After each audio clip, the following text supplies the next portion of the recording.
সর্বপ্রথম কিয়ামতের ময়দানে নামাজের হিসাব হবে, অথচ নামাজের ব্যাপারে আমরা এত তুচ্ছ তাচ্ছিল্য, এটারে কোনো গ্রহণযোগ্যই মনে করি না। যুবক ভাই, অথচ তোমার বোঝা আমার বোঝা দরকার।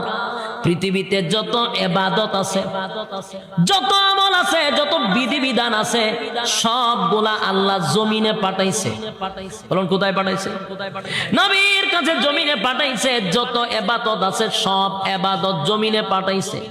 শুধুমাত্র একটা ইবাদত নামাজ জমিনে পাঠায় নাই গো। এই নামাজটা আমার নবীরে সাত আসমান টপকাইয়া, সিদরাতুল মুনতাহা টপকাইয়া, আরশে আজিমে নিয়া বন্ধুরে বন্ধু নামাজ হাদিয়া দিছে। সুবহানাল্লাহ, বাড়ি গিয়া কইবে।